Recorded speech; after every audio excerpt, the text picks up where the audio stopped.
Welcome to simply Shenba. இன்றைக்கி நம்ம ராகி சேமியா எப்படி செய்ய போகிறோன்னு பார்க்குறோங்க.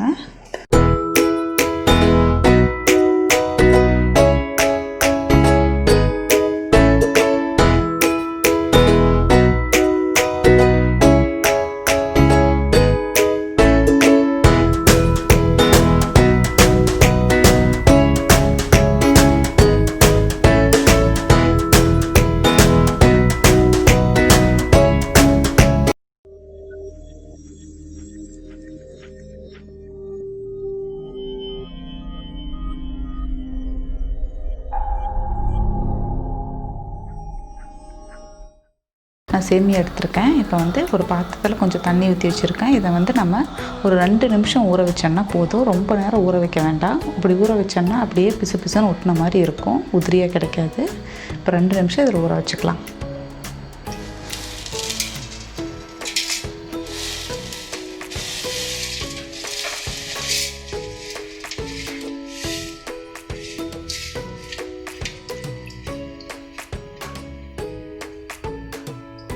ரெண்டு நிமிஷம் ஊறினது இந்த தண்ணியை வடிச்சிட்டு எடுத்துக்கலாம். இப்போ ஊற வச்சு 2 நிமிஷம் ஆயிடுச்சு. இனி தண்ணியை வடிச்சிக்கலாம்.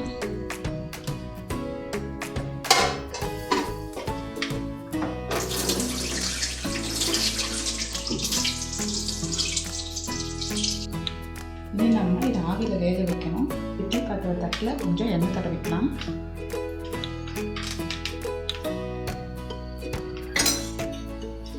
எண்ணெய் தடவிட்டு இது மேலே வச்சோம்னா அடியில் ஒட்டாது. அதுக்காக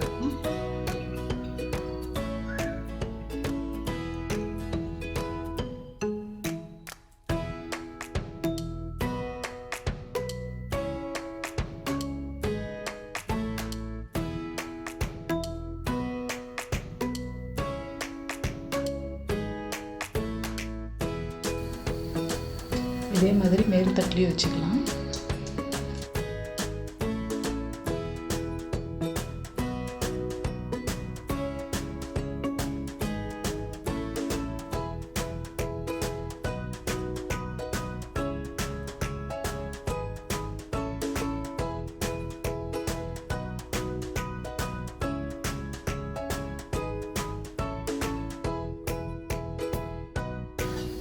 இனி மூடி வச்சிடலாம். ஒரு 2 நிமிஷம் வச்சோன்னா போதும், வெந்துடும்.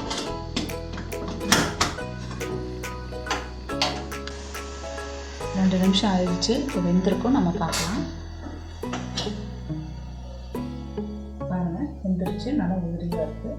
இப்போ இது நம்ம வேற ஒரு தட்டுக்கு மாற்றிக்கலாம். இல்லைன்னா நம்ம எண்ணெய் தடவிட்டு வச்சோம் இல்லையா, அதனால் இதுலேயும் ஒட்டாது, அப்படியே வந்துடும். நம்ம எண்ணெய் தடவாமல் வைக்கும்போது இதுலேயும் பிசு பிசுன்னு ஒட்டிக்கும். இல்லை இதை இட்லி பாத்திரம் இதுலேயே துணி போட்டு வச்சாலும் அதுலேயும் கொஞ்சம் அப்படியே ஒட்டும். அதுக்காக தான் நம்ம எண்ணெய் தடவிக்கிறது. இது நம்ம கொஞ்சம் ஆற வச்சு ஊற்றி எடுத்துக்கலாம்.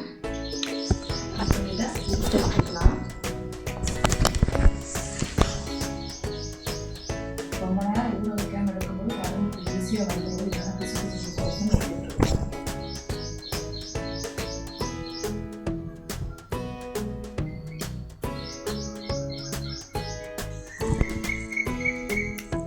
நம்ம ஊற்றி எடுத்தாச்சு. இனி நம்ம இதை தாளிச்சிக்கலாம்.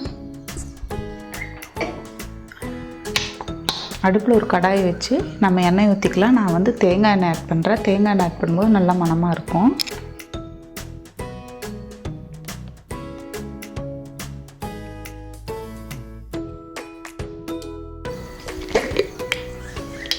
கூடவே கொஞ்சம் கடுகு,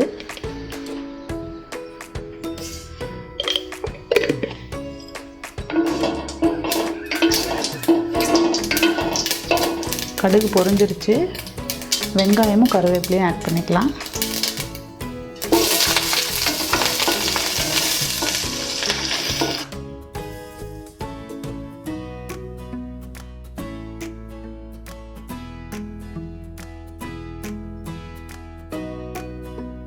இப்போ நம்ம கூடவே நான் ஒரு 2 பச்சை மிளகாய் பொடியாக அரிஞ்சு வச்சுருக்கிறேன், அதையும் ஆட் பண்ணிக்கலாம்.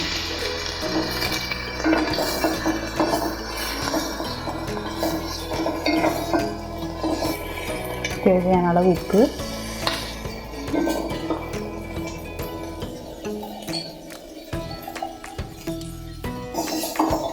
வெங்காயம் நல்லா வணங்கிடுச்சு. இப்போ வந்து ஒரே ஒரு தக்காளி ஆட் பண்ணலாம் போதும்.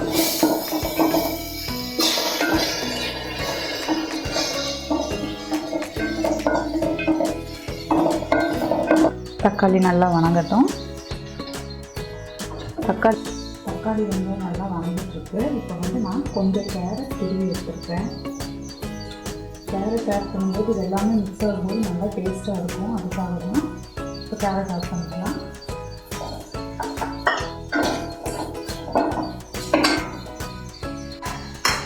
கூடவே கொஞ்சம் மஞ்சள்தூள் ஆட் பண்ணிக்கலாம்.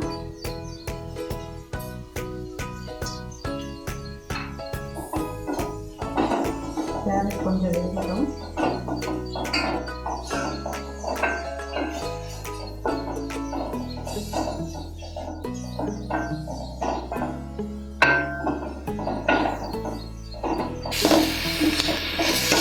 இப்போ எல்லாமே நல்லா வணங்கிடுச்சு. இப்போ நம்ம சேமியாவை இது கூட ஆட் பண்ணிக்கலாம்.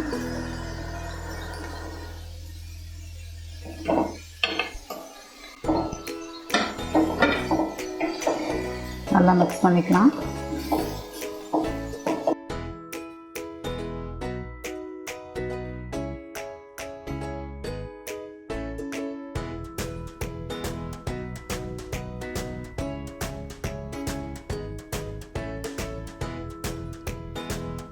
பாருங்கள், இப்போ நல்லா மிக்ஸ் பண்ணிட்டோம். கேரட் போட்டு நல்லா கலர்ஃபுல்லாக இருக்குது. இப்போ வந்து மேலே கொஞ்சம் தேங்காய் துருவினதை போட்டுக்கலாம்.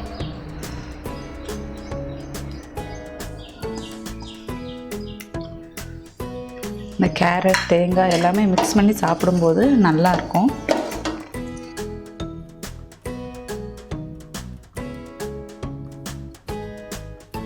அவ்வளோதான், ராகி சேமியா ரெடி ஆகிடுச்சு.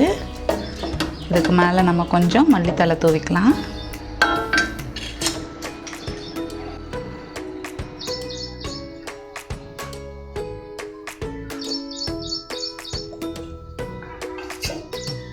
அவ்வளோதான். நீங்களும் இதே மாதிரி ட்ரை பண்ணி பார்த்துட்டு கமெண்ட் பண்ணுங்கள். சிம்பிளி ஷென்பா சேனலை சப்ஸ்கிரைப் பண்ணாதவங்க சப்ஸ்கிரைப் பண்ணுங்கள். கூடவே பெல் பட்டனையும் ப்ரெஸ் பண்ணுங்கள். தேங்க்யூ.